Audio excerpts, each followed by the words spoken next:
അല്ല, എൻ്റെ രാഷ്ട്രീയ ജീവിതത്തിൽ ഒരു സന്നിഗ്ധാവസ്ഥയിൽ എന്നെ ഏറ്റവും കൂടുതൽ സംരക്ഷിച്ച് ചേർത്ത് നിർത്തിയിട്ടുള്ള ഒരു കുടുംബവും ഒരു പ്രസ്ഥാനവുമാണ്.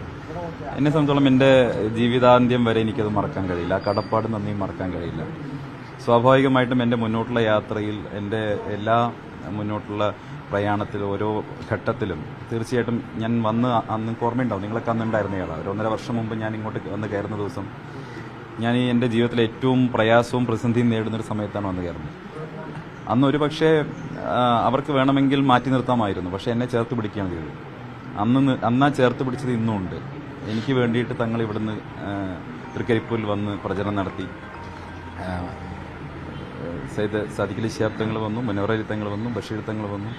അവരെല്ലാവരും വന്ന് അവിടെ പ്രചരണം നടത്തിയതിൻ്റെയൊക്കെ ഗുണഫലം അവിടെ ലഭിച്ചിട്ടുണ്ട്. അപ്പോൾ അതുകൊണ്ട് തന്നെ ആ ഒരു വാത്സല്യവും ആ ഒരു സ്നേഹവും ആ ഒരു കരുതലും തൃക്കരിപ്പൂരിലുണ്ടായിരുന്നു. വലിയ പിന്തുണയും ഞാൻ നേരത്തെ പറഞ്ഞില്ല, എൻ്റെ ജീവിതത്തിലെ ഏറ്റവും പ്രധാനപ്പെട്ട ഘട്ടത്തിൽ നൽകിയിട്ടുള്ള പിന്തുണയും കരുതലും ഉണ്ട്. അതിൻ്റെ വെറുപ്പിന്റെ കമ്പോളത്തിലെ ജീവനക്കാരനായിരുന്ന സന്ദീപ് വാര്യർ ഒരു തിരിച്ചറിവിലൂടെ അവിടെ നിന്ന് ഇറങ്ങിയിട്ട് വന്ന് കയറുന്നത് മതേതരത്വത്തിൻ്റെ, സ്നേഹത്തിൻ്റെ, ചേർത്തുപിടിക്കലിൻ്റെ ഒക്കെ കമ്പോളത്തിലേക്കാണ് ആ മനുഷ്യൻ നടന്നു കയറിയത്. അങ്ങനെ നടന്നു കയറിയ ഒരു മനുഷ്യൻ, തിരിച്ചറിവുകളിൽ നിന്ന് നടന്നു കയറിയ ആ മനുഷ്യനെ മുസ്ലിം ലീഗും പാണക്കാട്ടെ കുടുംബവും എന്നും ചേർത്ത് പിടിച്ച് വേണ്ട പിന്തുണകൾ നൽകി മുന്നോട്ടുള്ള യാത്രയ്ക്ക് വേണ്ട എല്ലാ സൗകര്യങ്ങളും ഒരുക്കി നൽകുകയായിരുന്നു പാണക്കാട്ടെ കുടുംബവും മുസ്ലിം ലീഗും എന്ന് പറയുന്നത്. തൃക്കരിപ്പൂര് പോലെയുള്ള ഒരു മണ്ഡലം കഴിഞ്ഞ കുറേ കാലങ്ങളായിട്ട് UDF വിജയിച്ച് കയറാൻ കഴിയാത്ത ഒരു മണ്ഡലം, ആ മണ്ഡലത്തിൽ നിന്ന് സന്ദീപ് വാര്യർ വിജയിച്ച് കയറിയിട്ട് ഇന്ന് പാണക്കാട്ടെത്തി അവിടെ സ്നേഹവും നന്ദിയും കടപ്പാടുമൊക്കെ അറിയിക്കുമ്പോൾ വളരെ കൃത്യമായിട്ട് മുസ്ലിം ലീഗ് എന്ന് പറയുന്ന പ്രസ്ഥാനം എണ്ണയിട്ട യന്ത്രം പോലെ തൃക്കരിപ്പൂരിൻ്റെ മണ്ണിൽ സന്ദീപ് വാര്യരെ വിജയിപ്പിക്കാൻ വേണ്ടിയിട്ട് പ്രവർത്തിച്ചവരുടെ കൂട്ടത്തിൽ മുൻപന്തിയിൽ മുസ്ലിം ലീഗ് എന്ന് പറയുന്ന പ്രസ്ഥാനം കൂടി ഉണ്ട് എന്നുള്ളതാണ്. വളരെ കൃത്യമായിട്ട് സന്ദീപ് വാര്യരുടെ ഓരോ സ്ട്രാറ്റജിയും, ഓരോ നീക്കങ്ങളും, ഓരോ പ്രചരണങ്ങളും അത് സാധാരണക്കാരൻ്റെ മനസ്സുകളെ സ്വാധീനിക്കും വിധം ഒരു കളർഫുൾ ആക്കി മാറ്റാൻ ലീഗ് അവിടെ വേണ്ട വിധത്തിൽ കഠിനാധ്വാനം ചെയ്തിട്ടുണ്ട് എന്നുള്ളതാണ് അതിൻ്റെ പരമാർത്ഥം എന്ന് പറയുന്നത്, അല്ലേ? സാധാരണഗതിയിൽ ഈ CPM കോട്ടകളാണ്, ഞങ്ങളുടെ കോട്ടകളാണെന്നൊക്കെ അവകാശപ്പെടുന്ന ഇടങ്ങളിൽ സാധാരണഗതിയിൽ ഉണ്ടാകുന്ന ഒരു കാര്യമുണ്ട്. അത് കൃത്യമായിട്ട് ബൂത്തുകൾ പിടിച്ചടക്കി കള്ളവോട്ടുകളുടെ ഒരു മലവെള്ളപ്പാച്ചിൽ തന്നെ ഇത്തരം കേന്ദ്രങ്ങളിൽ എല്ലാ കാലത്തും ഉണ്ടായിട്ടുണ്ട്, ഈ തെരഞ്ഞെടുപ്പിലും ഉണ്ടായിട്ടുണ്ട്. സാക്ഷാൽ പിണറായി വിജയന് പോലും നെഞ്ചത്ത് കൈവച്ച് പറയാൻ കഴിയില്ല പിണറായിയിലെ എൻ്റെ വിജയം എന്ന് പറയുന്നത് അത് നേരായ വഴിക്കുണ്ടായ വിജയമാണ് എന്ന് നെഞ്ചത്ത് കൈവച്ച് പോലും പിണറായി വിജയന് പറയാൻ കഴിയില്ല. കാരണം ആ പിണറായിയിലെ ധർമ്മടത്തെ വിജയം എന്ന് പറയുന്നത്, പിണറായി വിജയന്റെ വിജയം പോലും കള്ളവോട്ടുകളുടെ അകമ്പടിയുടെ അടിസ്ഥാനത്തിലാണ് എന്നുള്ളത് വളരെ പരമാർത്ഥമായ സത്യമാണ്, എല്ലാവർക്കും അറിയുന്ന കാര്യമാണ്. അപ്പോൾ ഞാൻ പറഞ്ഞു വരുന്നത്, അങ്ങനെ തൃക്കരിപ്പൂരിൽ ഒരു ഭാഗത്ത് കള്ളവോട്ടിൻ്റെ മലവെള്ളപ്പാച്ചിലുണ്ടായിട്ടും അതിനെയൊക്കെ തടഞ്ഞു നിർത്തി വകഞ്ഞു മാറ്റി വിജയത്തിലേക്ക് സന്ദീപ് വാര്യർ നടന്നു കയറിയിട്ടുണ്ടെങ്കിൽ കൃത്യമായിട്ടും അത് ടീം UDF ഒറ്റക്കെട്ടായി മത്സരിച്ചു എന്നും ഉള്ളതാണ്. അതിൽ കോൺഗ്രസ് ആണെങ്കിലും ലീഗാണെങ്കിലും ഒക്കെ വേണ്ട വിധം പണിയെടുത്തു എന്നുള്ളതാണ്. ഈ തെരഞ്ഞെടുപ്പിൽ അങ്ങനെ ഒരു കാര്യം കൂടി ഉണ്ടായിരുന്നു. മുൻകാലങ്ങളിൽ ഉണ്ടായ തെരഞ്ഞെടുപ്പുകളെയൊക്കെ അപേക്ഷിച്ച് UDF ഒരു വലിയ ഒരൊറ്റ മനസ്സോടുകൂടി പ്രവർത്തിച്ച ഒരു തെരഞ്ഞെടുപ്പ്. അത് എല്ലായിടത്തും അങ്ങനെ തന്നെയാണ് പ്രവർത്തിച്ചിട്ടുള്ളത് എന്നുള്ളത് വളരെ കൃത്യമായിട്ട് നമുക്ക് മനസ്സിലാക്കാൻ കഴിയുന്ന കാര്യമാണ്. അപ്പോൾ സന്ദീപ് വാര്യരെ പോലെയുള്ള ഒരു വ്യക്തി, ആ വ്യക്തിയെ കോൺഗ്രസ് പാർട്ടിയിലേക്കാണ് അദ്ദേഹം നടന്നു കയറിയത്, കോൺഗ്രസിൻ്റെ അംഗത്വമാണ് അദ്ദേഹം എടുത്തത്. അപ്പോഴും ആ മനുഷ്യനെ ചേർത്ത് പിടിക്കാൻ ഒരു മതേതരത്വത്തിൻ്റെ, ഒരു സാഹോദര്യത്തിൻ്റെ, ഒരു മാനവികതയുടെ പുതിയ പാഠം കേരളത്തിൻ്റെ പൊതുസമൂഹത്തിന് മുന്നിൽ തുറന്നു വെക്കുകയായിരുന്നു മുസ്ലിം ലീഗ് എന്ന് പറയുന്നത്. മുസ്ലിം ലീഗ് അവിടെ സന്ദീപ് വാര്യരുടെ വിശ്വാസമോ അയാളുടെ മതമോ മറ്റുള്ളതോ ഒന്നും ചിന്തിച്ചില്ല. അയാൾ എല്ലാം ഉപേക്ഷിച്ച് തിരിച്ചറിവിൻ്റെ പാതയിൽ അയാൾ തിരിച്ചെത്തി വന്ന് നിൽക്കുമ്പോൾ ആ മനുഷ്യനെ പിന്തുണക്കുക, ആ മനുഷ്യന് മുന്നോട്ടുള്ള യാത്രക്കുള്ള വഴി സുഗമമാക്കി കൊടുക്കുക എന്നുള്ള ഒരു വലിയ ദൗത്യം മുസ്ലിം ലീഗ് ഏറ്റെടുത്തു എന്നുള്ളതാ. മനസ്സിലായില്ലേ? സന്ദീപ് വാര്യരുടെ വാക്കുകളിൽ അതൊക്കെയുണ്ട്. നമ്മൾ ഈ തെരഞ്ഞെടുപ്പിൽ വിജയിക്കണമെന്ന് കരുതിയ ആളുകളുടെ കൂട്ടത്തിൽ മുൻപന്തിയിൽ സന്ദീപ് വാര്യർ ഉണ്ടാകാനുണ്ടായ കാരണം അതാ. ഒരു കാലത്ത് വെറുപ്പിൻ്റെ വിദ്വേഷത്തിൻ്റെ കടകളിലെ ജോലിക്കാരനായിരുന്ന സന്ദീപ് വാര്യർ അവിടെ നിന്ന് ഇത് വെറുപ്പാണ്, വിദ്വേഷമാണ്, ഇതല്ല ഈ രാജ്യത്തിൻ്റെ പാരമ്പര്യമെന്ന് തിരിച്ചറിഞ്ഞിട്ട് അയാൾ അവിടെ നിന്ന് ഇറങ്ങി പുറപ്പെടുമ്പോൾ ആ മനുഷ്യനെ ചേർത്ത് നിർത്തുക. അതല്ലെങ്കിലും നമ്മൾ അങ്ങനെ പറയാറില്ലേ, ഏതൊരു മനുഷ്യനും ഏത് തെറ്റായ വഴിക്കും പോകുമ്പോൾ ആ മനുഷ്യനെ സ്നേഹം കൊണ്ട് കീഴടക്കിയിട്ട് നമുക്ക് തിരിച്ചെത്തിക്കാൻ കഴിയുമെന്നുള്ളതാണ് അല്ലേ. ഉപദേശങ്ങൾ, ഭയപ്പെടുത്തലുകൾക്കൊക്കെ അപ്പുറം ചേർത്ത് നിർത്തലുകൾ അല്ലേ, പങ്കിടലുകൾ, സ്നേഹം കൊണ്ട് നമുക്ക് ആ മനുഷ്യരെ തിരുത്താൻ കഴിയുമെന്നുള്ളതാണ്. അത് തന്നെയാണ് സന്ദീപ് വാര്യരുടെ കാര്യത്തിലും. ആ മനുഷ്യന് ഒരു തിരിച്ചറിവിൽ നിന്ന് ഈ വെറുപ്പിൻ്റെ വിദ്വേഷത്തിൻ്റെ കമ്പോളത്തിൽ നിന്ന് ഇറങ്ങി വന്നപ്പോൾ ആ മനുഷ്യൻ ഒറ്റപ്പെട്ടു പോകരുത്, ആ മനുഷ്യനെ ചേർത്ത് പിടിക്കണമെന്നുള്ള മുസ്ലിം ലീഗിൻ്റെ ഒരു തീരുമാനം. പാണക്കാട്ട കുടുംബം അതിന് തയ്യാറെടുത്തു. മതേതരത്വത്തിൻ്റെ വിളനിലമായിട്ട് പാണക്കാട്ട മുറ്റം ഇപ്പോഴും അങ്ങനെ നിറഞ്ഞ് കവിയാറുണ്ട്. അപ്പോൾ സന്ദീപ് വാര്യരുടെ വിജയത്തിൽ നമ്മൾ കണ്ടതല്ലേ, മുസ്ലിം ലീഗിൻ്റെ പ്രവർത്തകർ, UDFൻ്റെ പ്രവർത്തകർ, കോൺഗ്രസിൻ്റെ പ്രവർത്തകർ ഒക്കെ അകമഴിഞ്ഞ് അധ്വാനം എന്ന് പറഞ്ഞാൽ കഠിനാധ്വാനമായിരുന്നു. രണ്ടാം ഘട്ട സ്ഥാനാർത്ഥി പട്ടിക വരുന്നു.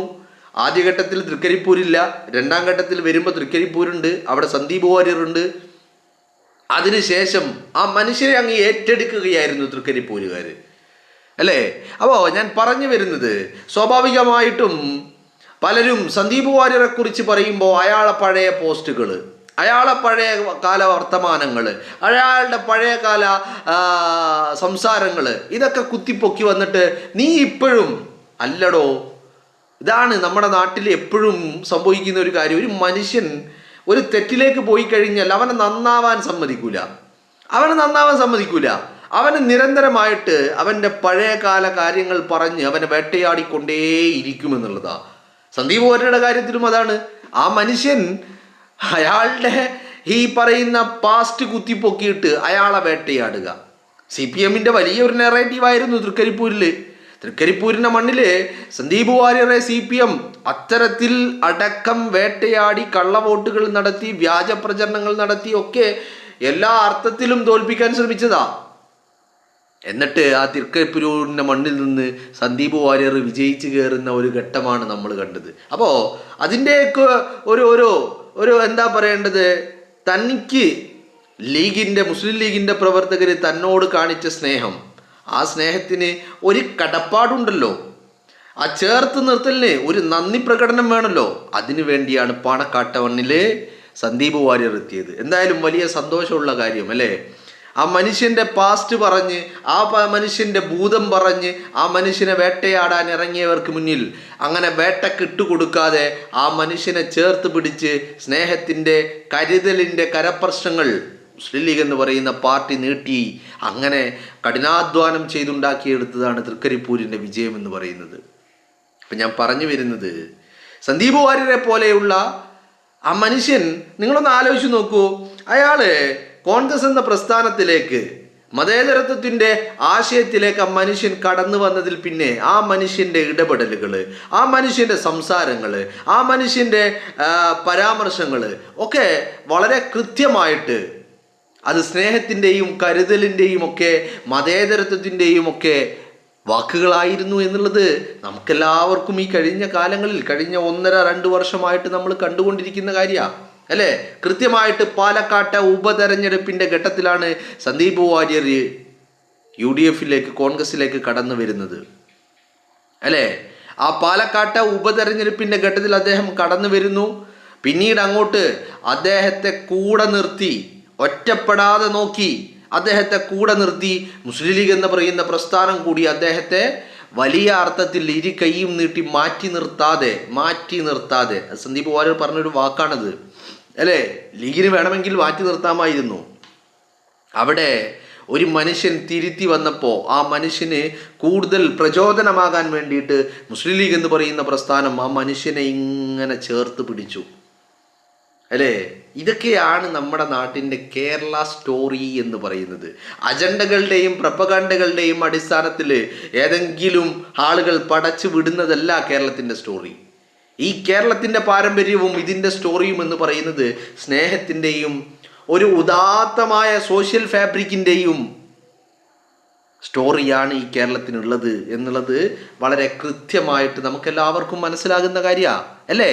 നമ്മൾ കേരളം എന്ന് പറയുന്നത് ഒരു മതേതരത്വത്തിൻ്റെ, സ്നേഹത്തിൻ്റെ, വെറുപ്പിൻ്റെയല്ല, വിദ്വേഷത്തിൻ്റെയല്ല, വിഷത്തിൻ്റെയല്ല, അധിക്ഷേപങ്ങളുടേതല്ല, മറിച്ച് സ്നേഹത്തിൻ്റെ, കരുതലിൻ്റെ, ചേർത്ത് പിടിക്കലിൻ്റെ, സാമുദായിക സാഹോദര്യത്തിൻ്റെ കൂടി വിളനിലമാണ് കേരളം എന്ന് പറയുന്നത്. നമ്മൾ ആർജവമുള്ളവരാണ്, നമ്മൾ പ്രബുദ്ധതയുള്ളവരാണെന്നൊക്കെ പറയുന്നത് എന്തുകൊണ്ടാ? നമുക്കിവിടെ ഒരു പ്രശ്നം വരുമ്പോൾ നമ്മൾ ഒരുമിച്ച് നിന്ന് അവിടെ മതം നോക്കിയിട്ടില്ല, ജാതി നോക്കിയിട്ടില്ല, പാർട്ടി നോക്കിയിട്ടില്ല, ഒന്നും നോക്കിയിട്ടില്ല. ഒരുമിച്ച് നിന്ന് പോരാടിയതിൻ്റെ, വീണ്ടെടുത്തതിൻ്റെ ചരിത്രമാണ് നമുക്കുള്ളത്. അത് പതിറ്റാണ്ടുകൾ അല്ല, നൂറ്റാണ്ടുകളായിട്ട് നമുക്കുള്ള നമ്മുടെ പാരമ്പര്യം അങ്ങനെയാണ്. കാലങ്ങളായിട്ട് നമ്മൾ കൊണ്ടു നടക്കുന്ന പാരമ്പര്യം അതിൻ്റെതാണ് അല്ലേ. അപ്പോൾ അവിടെ ലീഗ് കാണിച്ച ഒരു മാതൃക എന്ന് പറയുന്നത് സന്ദീപ് വാര്യർ ഈ പറയുന്ന വെറുപ്പിൻ്റെ കമ്പോളത്തിൽ നിന്ന് ഇറങ്ങി വന്നപ്പോൾ, ആ മനുഷ്യനെ കോൺഗ്രസ് സ്വീകരിച്ചപ്പോൾ, ആ മനുഷ്യനെ ഒന്നുകൂടി ചേർത്ത് നിർത്താൻ, കൂടെ നിർത്താൻ, സ്നേഹിക്കാൻ, പങ്കുവെക്കാൻ ഒക്കെ ലീഗ് എന്ന് പറയുന്ന പ്രസ്ഥാനം കൂടി മുൻകൈ എടുത്തു എന്നുള്ളതാണ്. ഈ പാർട്ടി എന്നും മാതൃകയാണ്. ഈ പാർട്ടി കേരളത്തിലെ എല്ലാ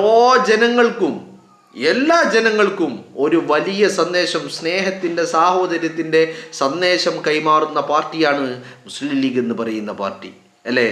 അവിടെയാണ് സന്ദീപ് വാര്യരുടെ തിളക്കമാർന്ന വിജയവും വലിയ രീതിയിൽ ചർച്ചയാകുന്നത്.